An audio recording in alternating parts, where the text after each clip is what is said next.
been through a lot of these trainings. We haven't done it in a while.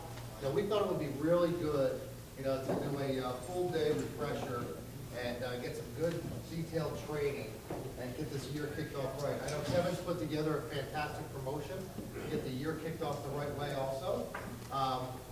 Earlier this year, and we came up here, myself, Jeff, Kevin, we created some hardware around, and we're very thankful to Certified Angus Beef team, and thank you, because it's really your award for putting that all together. So, you guys got a great story to tell? You guys ready to go? We are. All right. Clint, So you let's want go. to cue up the video? Hey, Kevin, you were born ready, you know what I mean? Was born ready? You were born ready to go. I think I was. Hot mic, hot mic.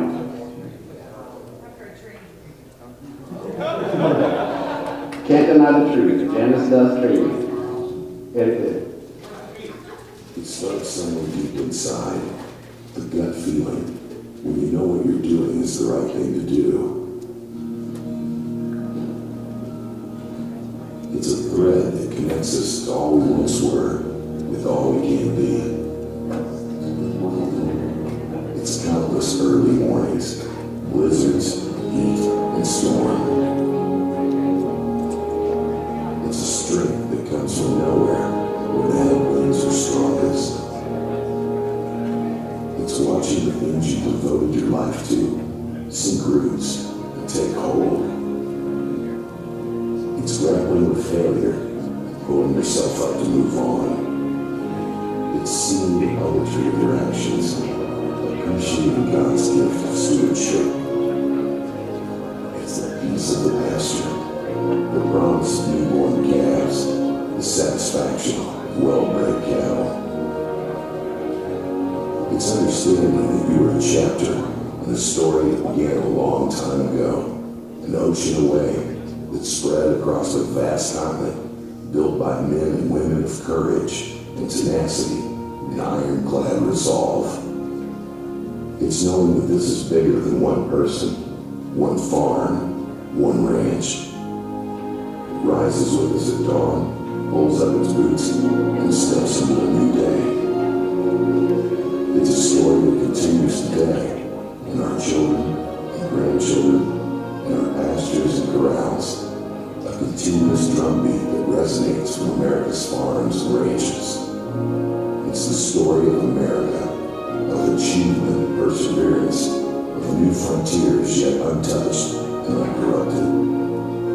It's knowing that the greatest opportunity is the opportunity to continue. It's telling our families, friends, and neighbors, if you thought the first part of this story was great, just wait until you see the next 125 years. And in the end, it's realizing this is the gift of Angus.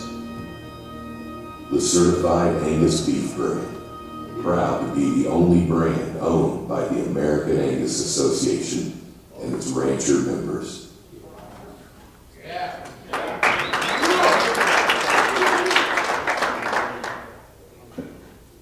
The voice on that video reminds me of the guy in The Big Lebowski. The dude. Yeah. Yeah, Sioux City, Sarsaparilla. That's a good one. We on? We on? We good? Okay, so good morning, everybody. And Monday after the news hit, we all decided, what should we do for the GSM on Friday? So we put this together in the last couple of minutes. My first thoughts were, wow, this is not good timing to come out here and talk about what could probably be the best single thing that we have and do at US Foods San Diego. But then as the days kind of progressed through the week, I started to think, wow, this is really poignant. It's a great time to talk about business as usual. And I think that Dave Blackington nailed it on the head this morning when he said, center of the plate is what we do, certified Angus beef is who we are and what we have, and it's what they don't. And my thoughts kind of went through the week when I started to think, you know what? They couldn't do it with what they had and who they had, so they had to go and get us and what we have. So there's a lot of change on the landscape coming. I promise you this, follow me there, and if you take your customers with you, things are going to be a lot better. And the one way to get your customers to go with you is to get them now and get them hooked up with you and center of the plate. Take the center of the plate to the streets now, more than ever these next 8 months, I promise you it's going to work. Get your customers to believe in the Certified Angus Beef story and continue to sell the Stockyard and Certified Angus Beef platform, and it's going to find a way to get these people to follow you to wherever it is you go, because the broadline food service industry is funneling down into a narrow scope, and the only people that are going to be able to control their accounts are the ones that have the center of the plate. So with that, Jason and Jeff Klein and Janice Paley, thank you very much. Janice Palmer, thank you very much. JP and JP. I told you, stop moving fast here. Is that a merger or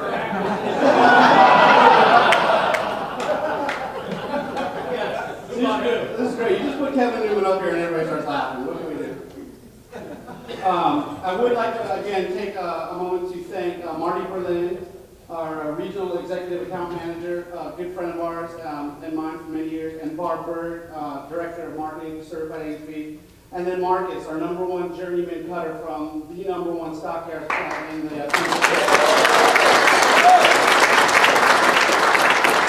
and as we go through this, this is an open forum, so please take every bit of leeway to raise your hand or shout out or get involved. This is a totally interactive event today. We're going to take a few hours to give you guys the tools. We're going to roll through 9 subprimals that break down into 29 lean protein cuts. We're going to help you go out there, open up business, control business, and penetrate business, I promise.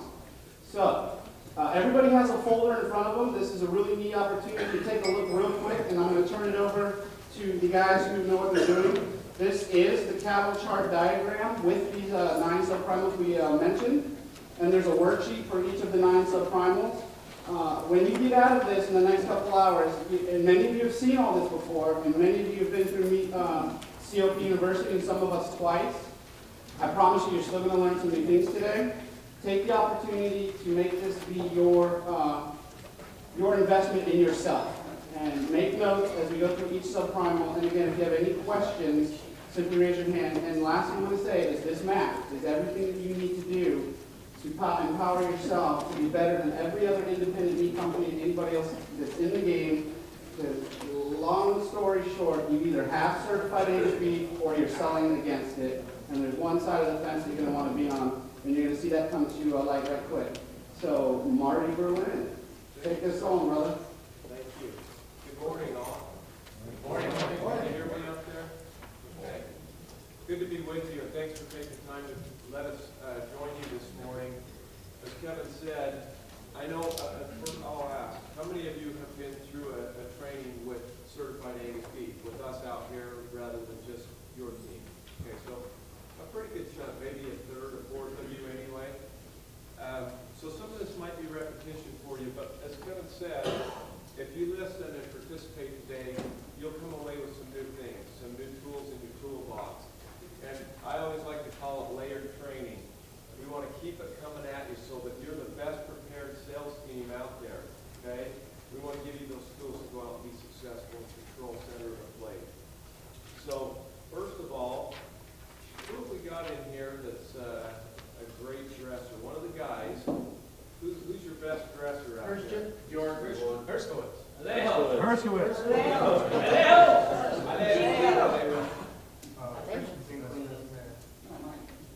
Should we put it to a vote? Herskowitz. It's okay.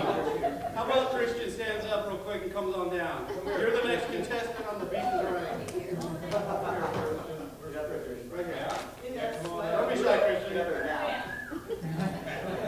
Okay, so Christian, how are you? I'm good. How do you put this down? I'm going to ask you, you like nice clothes? Yeah. Okay, so when you're buying pants, you like a nice pair of slacks? Yeah? Okay. And what do you look for when you're looking for a pair of slacks? Okay, so what would define quality? Fabric. Right kind of fabric, wool slacks, maybe, okay? The cut? The cat, exactly. Okay. So you like the cut, maybe, or no cut? Not proud, but Okay. Okay. Nice all around, it's gonna hold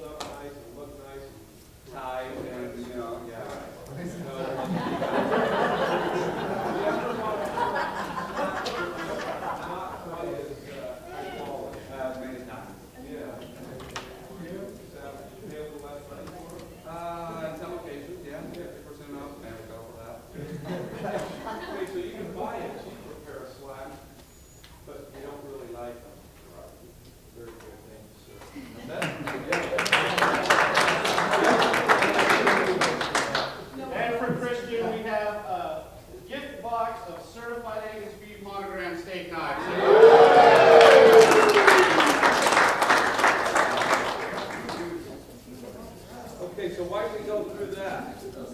How's that tie into what we're doing today? Define quality. Very good. Define quality.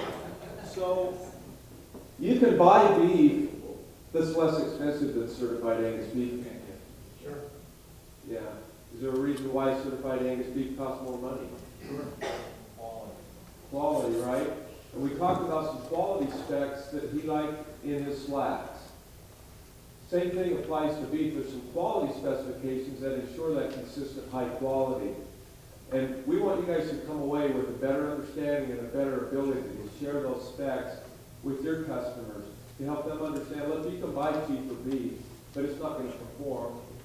Remember that people are coming into your restaurant for an eating experience, and if you don't deliver on that, I don't care how little they paid for it, they paid too much, right? So let's just go ahead and jump in here and walk through some of these as we go. Well, first of all, I guess I'm going to do a little bit of brand history. So, first branded beef program in the world started in 1978. It's the only brand of beef owned and endorsed by the American Angus Association. Requires 10 quality specs, and that's what the base of this program is. It's about the quality specs. Okay, it's best marketing tools in the business. That's simply that vehicle to take that quality message to the consumer, but it's about these 10 science-based quality specs. That's why we're still here and growing after 35 years. Our fiscal year runs September through October. We just finished that here a few months ago. We had another record year, up 53 million pounds from the previous year over another record year. We've had record years 7 years in a row. Now that's not me beating my chest about certified Angus beef, because we don't sell a pound of beef. You guys do, right? But what that tells you, why I share that with you, is because it shows that there's strong demand for high quality beef, even through a time in which we had a pretty tough economy out there, didn't we? Okay? Shows us there's still demand, and I would argue that while somebody may not go out to dinner 3 times a week that they maybe used to do, they might only go once.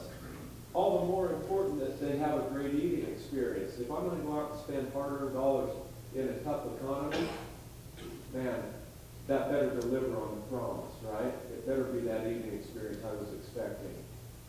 And that's why the brand continues to grow. So these science-based specs are overseen by the USDA at the packing plants, and it's not us, it's not that packer who may have a financial interest in it, it's the USDA, an unbiased third party who says whether it hits the spec or does not. Clint, can we cue the Chopped music?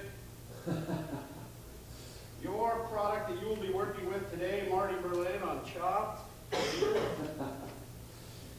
So the way this program works is we go out and license all segments of this industry, from the packer to the end user. We don't own a pound of beef, we don't sell it. We own these federally registered trademarks, our name and logo. A little building in Ohio that we work out of, and a few vans to run around in. But it's this logo that we own and value, and we protect it fiercely.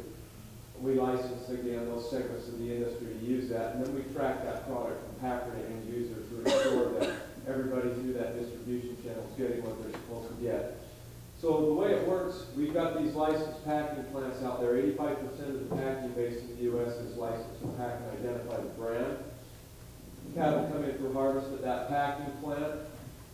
First of all, there's 2 live identifiers. One is 51% solid black hide. Every USDA certified program that is Angus-based uses that for at least one of their live identifiers.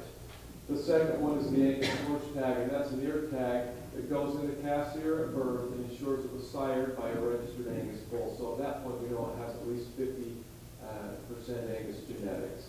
If it has one of those 2, then it will receive an A stamp on the rump for Angus type. Now that USDA grader can look at it for those 10 quality specifications.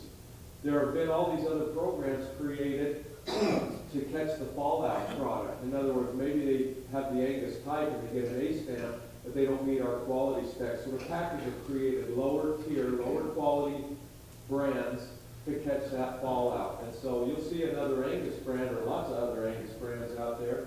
Today there's over 100 USDA certified programs with 80 some odd saying Angus somewhere in the name. But those, again, most of those are created as a lower quality brand to catch that fallout product. So folks, as we kind of move on from this, that's actually quite honestly quite simply the first specification in a way, Angus cattle. Raise your hand if you've ever heard anybody say it's just 51% black hide, that's all certified Angus beef is. Have we ever heard that? I'm glad to hear you're not really hearing that so much anymore. The truth is a lot of these cattle are bred and genotypically identified or very, a lot of effort has been put into breed and raise these animals. So we are not really going to hear that it's only 51% black hide anymore. That's just the way it was in 1978. Nowadays, we're dealing with strong genotyping and genetic breeding. So let me stop where we are right now and ask somebody in the room, David Blackman, I'll call on you. How many specifications of certified Angus beef are there, quality-based specifications? That was easy, huh? All right, we're just getting warmed up. So you're listening, and for David, who drinks coffee morning, noon, and night, we have a certified Angus beef monogram coffee. Right. Okay, so we're going to dig in right now. Marty's going to continue on, but obviously this is Angus cattle. Now let's get into the physiological science-based carcass specifications that separate CAB from the rest. Okay, so the way they grade that product is they're going to break this carcass between the 12th and 13th rib. You can see that, okay, back here. So they're looking at it for marbling, first of all. What's marbling? Fine flecks of fat within the lean. It's like that pat of butter on a baked potato, right? You can eat a dry baked potato, it's not very good, is it? Same thing for beef. If you don't have this marbling, it's not very good. That's where the flavor, juiciness also adds to the tenderness. That's where that comes from. And so the higher the marbling, along with the other quality specs, the better quality beef. So they're going to break that product, and they're going to take a look at the, have we got some gloves? I should have put some gloves on here early. I'll have you pick that up. It's Marcos, right? That'll work. So will you pick up that rib and just show them there the end of it? Yes.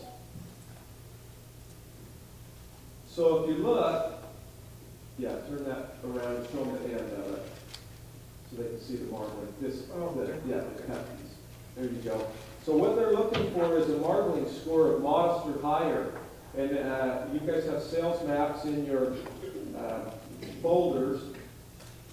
And what we're looking for is that higher marbling. And so once they cut that, they're going to chill that carcass overnight. They're going to take a look at that marbling to see if the marbling is there. And so we're going to go ahead and peel off that rib. Grab one of these. So as Marty mentioned, this sales map illustrates very nicely that this is the ribeye steak, which we're all used to seeing, split between the strip loin and the ribeye, or the 13th rib. And this is how the USDA grader establishes the predictable quality eating experience of a given carcass by the amount of marbling displaced within the lean or the eye of the ribeye. So can you see that marbling? Hold it up there, Marcus. So that's what we're looking for, is that great marbling. And there'd be several cuts that come off this rib. This is what we call an export rib. And actually, there's a lot more waste on this prior. Back when I started cutting meat in 1981, a lot of the cuts were still a lot more heavy trim on them. It was a 107 rib back in that day that had another cap on top of this rib. It also had the feather bone in it, a lot more waste and trim. Today, the packers have gone to more and more trimmed down product. And so you can get this like this with the bone in it, which is called an export rib, or you can have that bone peeled off, which would then be a boneless ribeye, nip-on ribeye, right? Okay, so you can cut a roast. That would be your prime rib roast. Okay, you can cut that any size you want it to be. You can do a whole one as a prime rib roast, or cut it down into different sizes. After that, here's what they're doing typically at the packing plants or in your cutting facility. You can do this. I don't know how many of these you would break down, because you probably just use the boneless ribeye there on the down your floor. So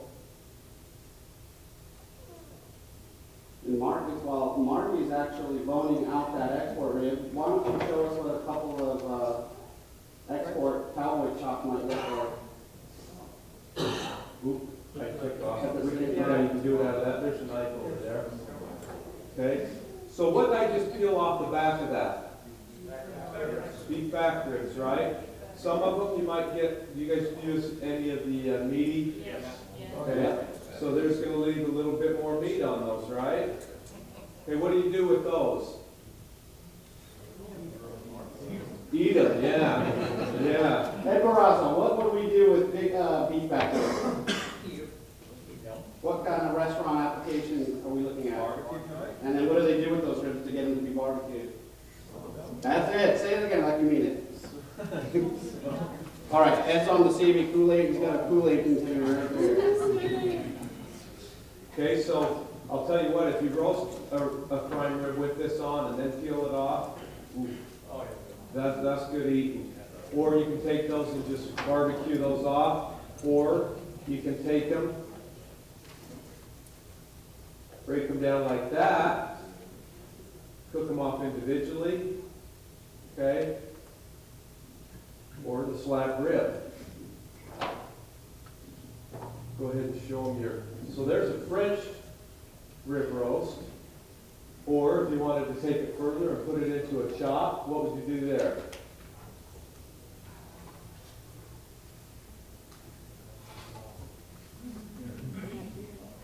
Ben Anderson. Yeah.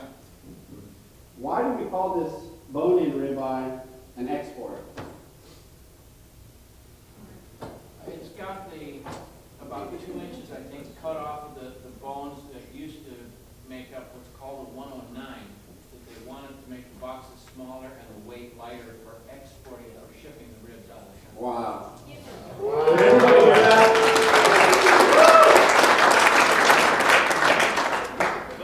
I hope everybody heard that. That was confident and well thought out. And in case you didn't hear it, Ben said it was originally called a 109 rib. Thank you, Ben. And they trimmed off some length of the bone and a little bit of the fat to make it lighter weight to ship to Japan. So moving forward for the rest of our lives, if anybody says, what's your price on export ribs? We know exactly what they're talking about, right? Bone-in ribeye. That was, very great job, John. Wow. So now we've got the capital chop. Is that beautiful? Man. I hope that's not too much marbling, Marty. Yeah, well, I think that's going to work just fine. That's beautiful. Nice job. Put my name on that. Yeah. Oh, so the other thing we could have done with this is, and I don't think we have enough left on here to do much. Can you see the separation here between the muscles? Okay, so what's this? Wow, right? Man, are any of you guys using that? Is anyone breaking this down further or peeling that off? Well, I think the secret's out. Our cut shop does produce it, but they're the only ones who tend to buy it. They've got that real kind of protected. But for those of you who are interested, the spinalis or the ribeye calf muscle, the most tender part of the entire carcass. It is available and there is a code. Just give me a shout. Yeah, the key thing is, that's a nice piece of meat. That's like candy. We just had our Christmas party a weekend ago out at Certified Angus Beef, and for the appetizers, we had this done on skewers. Oh my goodness, I'm telling you. It's like candy. So you can take that, strip it, put it on skewers. You can take it and roll it. I've seen people do a stuffing and roll it, tie it, cook it off like that, and then slice pinwheels out of it. Very versatile. The key thing is if you get a customer, you need to be able to move the centers as well, right? Okay? So if we took this, I'm going to start back at the other end here and just cut a ribeye steak. So how's that different than that cowboy steak? No bone, right? Okay, so now we've got a ribeye, right? So we've got the cowboy, the ribeye steak. Now, most of that spinalis is on that cowboy steak, okay? It starts to narrow down as it runs down this ribeye, but I'm still going to try to peel that off and show you what we can also do with this boneless ribeye. processing or further processing what we call, what is now a boneless lip-on ribeye. Raise your hand if you know why we call it a lip-on and what that refers to. Do I have to call on somebody? Brad, help me out. It's the fat cap, isn't it, the lip, the amount of fat that's on it? Yeah, it's basically the lip. Is that what we're saying? Yeah, Marty, can you show us that tail, the lip that you just might have Yep. processed off? So in your edge, that's basically the length or the amount of fat that's on the tail or the lip of the ribeye. And generally it would be referred to as a 2x2 on ribeye. It's 2 inches from the loin end all the way to the chuck end of a fat strip or a lip or a tail. And we'll kind of see this repeat as we work our way through the strip loin, which many of you might know and edge as a 0x1. So can you see maybe why the cost keeps getting higher as we trim this down further and further? We're losing yield, right? This is product that at the retail is probably going to stay, at least a good chunk of it, stay on that ribeye.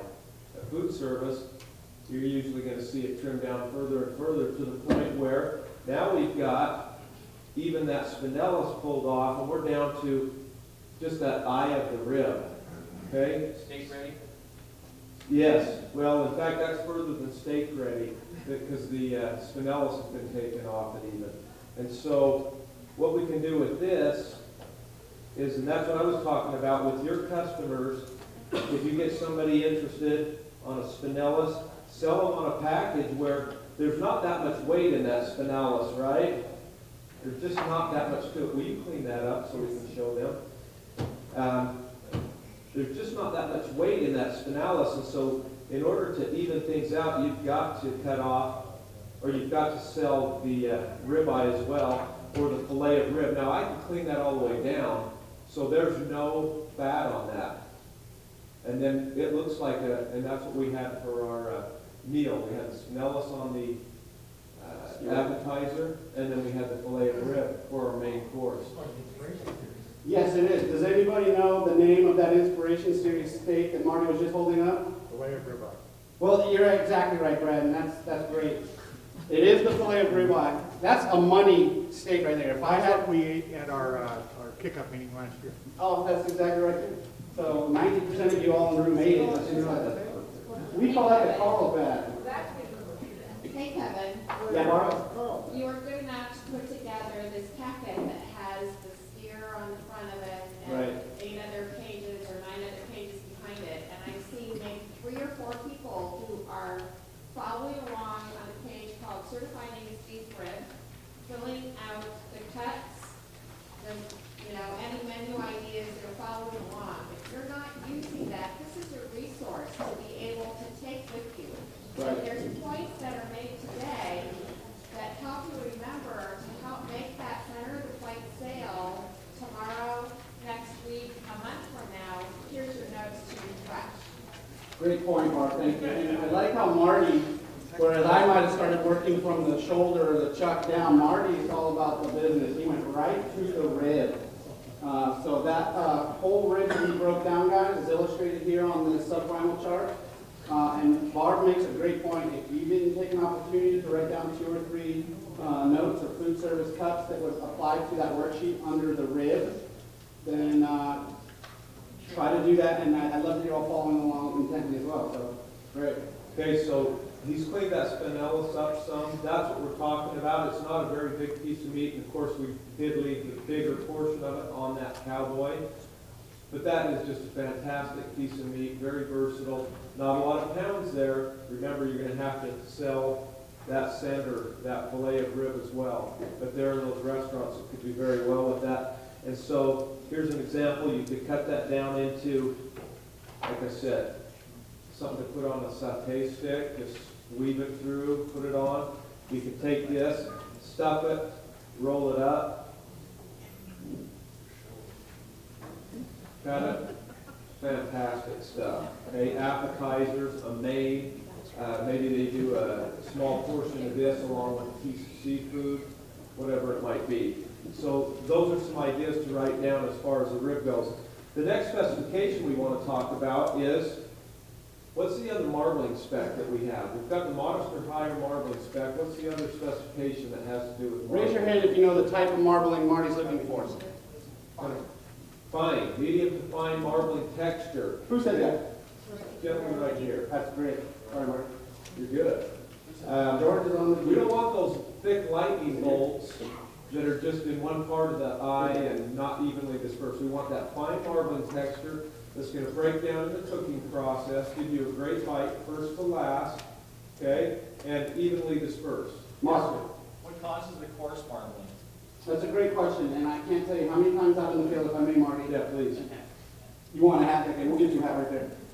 We go with our certified Angus beef, and we throw it down against some other upper two-thirds choice or prime product, and it's really looking like it's got a lot of marbling displaced through it. And then the sales rep that I'm working with might say, I don't know, Kevin, that thing's got a lot of marbling. I say, look, it's coarse, thick, and connected. It's probably an older animal, less than 30 months of age. And the problem with coarse, thick, what? Yeah, what I said, I meant 30, more than 30 months of age. Sorry, thank you, good catch. Sherry deserves one. So, an older animal might have more of an opportunity to displace a coarse connected thick marbling structure, but also Holstein cattle will do that. And that will lead to a tense or a tough, dense bite. And so what Marty's about to explain to us is the difference between that and why medium fine flecks, which aren't necessarily visible from far away, are what we are looking for. Not just a lot of marbling, but the right texture, fine to medium. And the other key to that is that evenly dispersed marbling, because they're taking a score on that ribeye, and if there's maybe a lot over here or a heavy fat percentage because of the lightning bolt type marbling, it might hit that higher marbling spec, but it's not going to give you that same eating experience across that whole ribeye, okay? Evenly dispersed, fine marbling that's going to break down in the cooking process.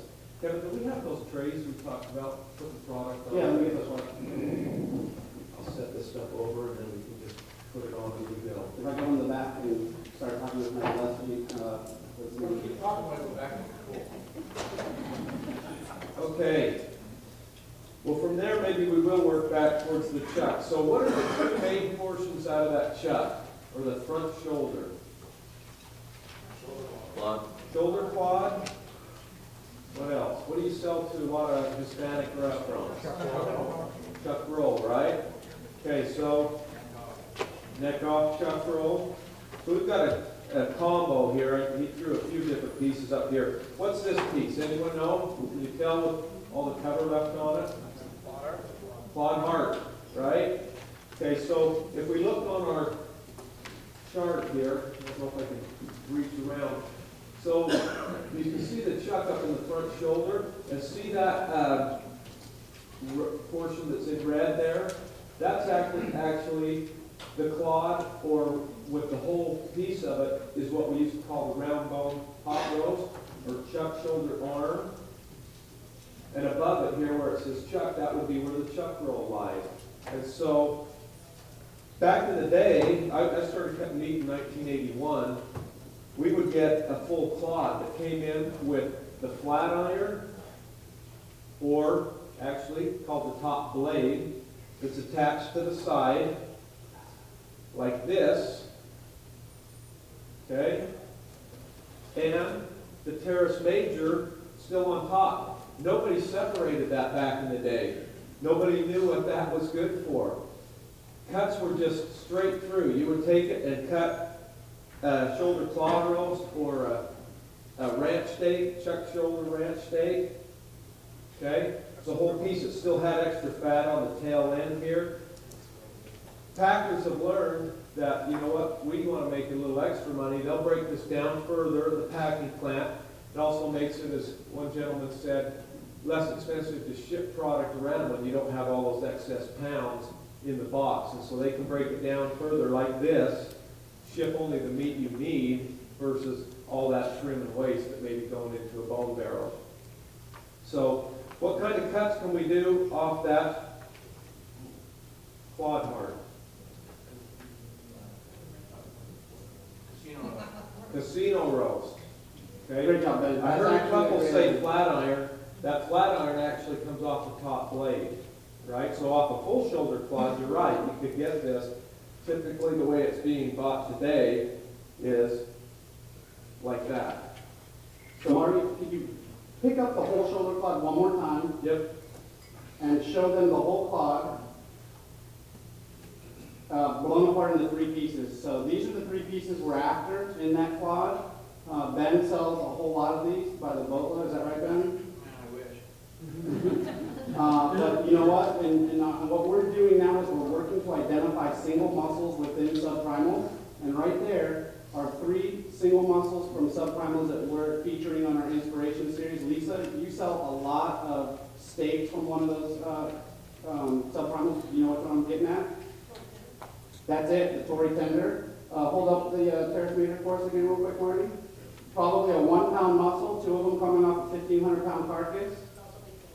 And also what we call the Chianti. So whole, we call it the Chianti. Great job, Lisa. A set of certified Angus beef logo golf balls. Which will allow you to do a pirate gift exchange later for... Jeff got something. All right, I'm going to call on Jeff, and he'll get a prize. You guys can do a gift exchange. This is also what we call our medallions. What are we calling those? Anybody want to take a leap on there? Petite tender will work too. I was looking for Tory Pines tenders, but it'll come. Bistro tender is another great one too. So in general, that came from this muscle here. You can hold the whole muscle. yeah, there's the whole one. Sorry, I should have done that first. So those 3 pieces I picked up all come from this full shoulder clod. Can you see how much heavier? Well, you can't see how much heavier, but how much bigger? And what kind of waste we would have on that thing versus what we have there. So that's what they're doing, is breaking it down. For years, again, they just sold that whole muscle complex with several different muscles in it. Today, they've understood that, you know what, not every one of those muscles performs the same. Let's break it down and be able to utilize each of those muscles for what they're best suited. So folks, I'm just going to say real quick, so where you get better is mastering the clod, where it comes from on the animal and what it can be broken into. Barbecue House can take that whole clod and smoke it and make roast beef. You can boil and shred it for machaca, or you can actually have stockyards separate the 3 muscles and stake it out. You can buy the clod part whole by itself, the casino roast. You can buy the Terrace Major, as Lisa told us, or you can even buy the flat iron. And Marty's going to show us what he did with the Terrace Major, what Marcus did with the Terrace Major. Okay, so we broke it down into, what did you just call medallions? Medallions? Yeah. This is a very, very tender muscle, very versatile. We have restaurants that will take this whole and, anyway, I don't need to put it together, but grill it or roast it off whole, slice it on the bias and fan it out, not cut it all the way through, but fan it out, put a little sauce over the top of it. How much does one of those cost per pound, Kevin? Field Terrace Majors are going for around $7 a pound. So you're looking at something that comes out of your Stockyards plant, grill ready, certified Angus beef that can be fabricated into about a dozen menu items. For portion cost, if you're looking at 8 ounces a portion, probably $3.50. So some years back, I know that we had a nice chain restaurant that was using these. And again, how much per pound? 7 and change. Okay, they were getting $18 on a plate with not very much meat on the plate. You can get that more today. That was years and years back. So that's a money opportunity. Again, not a huge muscle, so it does limit the opportunity some, but do you have much trouble getting them? No, we've had great consistent supply, and for those of us who are following along, take some notes in your workbook. This is under the clod or the chuck. This is from your subprimal. It's about 18 to 22 pound muscle at the front. And as Marcus is continuing through an identified muscle from the clod, he is working on something that's called the top blade. Raise your hand if you know what that muscle refers to. Merritt? Say it louder. That's right. Good job. Couldn't hear it. Flat iron. So years ago, and that there on your right is that flat iron or top blade. Years ago, and I don't know if food service was using it much at all, retail would take that and just cut it straight through. Well, there's a piece in the middle that does break down, kind of gelatinized, but it's ugly. Most of the time, those steaks didn't sell. They'd end up going into the grind. Today, we know that you can cut it a little different way. Seam it out, which he's doing here. He's cleaning the bone felt off of that cut. Then he's going to seam it and take out that center piece, and that's where you get two nice long strips. It looks almost like a fillet of salmon. Now you can cut that into different sizes, and you've got your flat iron steaks. Beautiful. This guy knows what he's doing. And I know it's kind of hard to see behind these big subprimals. I'm going to try to give a little viewing window for Marcus to work from. Okay, so that's what you're going to see broken down, the flat iron off of that top blade. And again, I don't know how many different ways you're sending that out, Kevin. Whether you've got bags that you're selling with multiple of these in it. We have about 3 different ways. You have a cut-to-order flat iron, and then you also have the whole subprimal in the box-in, box-out form. And then Marty, if you would hold up the retail pack, that is something that we are featuring in the Inspiration Series as the Del Mar Web. Get out of town, a steak-ready or chef-ready flat iron fillet for about $7. And what you're looking at there, true or false, raise your hand if you know the answer, is the second most tender muscle in the entire animal, Brad. That's absolutely true. There's Brad. The flat iron, or the top blade, as Mayor told us, is the second most tender item. And in that form that Marcus is making, or that Marty showed us in the retail pack, can be made into about 100 menu applications. Okay, so there's just a portion of flat iron. When you put these on a grill, they pop up, blow up, and look nice. And that is a great tender muscle. Can you see the marbling in that?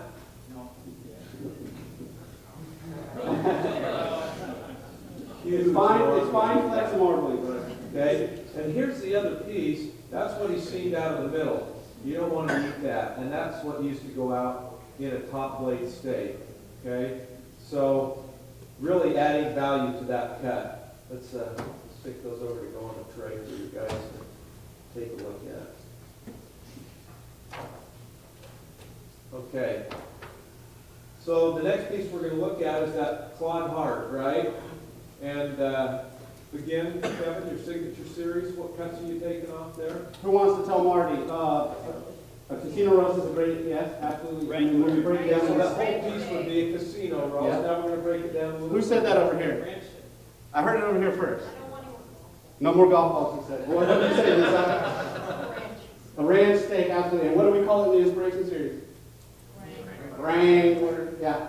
How much does that steak cost per pound, Lisa? Right now, Yeah. about 746. How much is an 8-ounce steak? Half that. Half the 746 would be about $4. All right. You are not going to find a less expensive steak that eats this good. Marcus is breaking down that claw heart for Marty, or the casino roast, and take it from there, Marty. One thing I forgot to mention, where'd our ribeyes go? They back, They are back in the kitchen?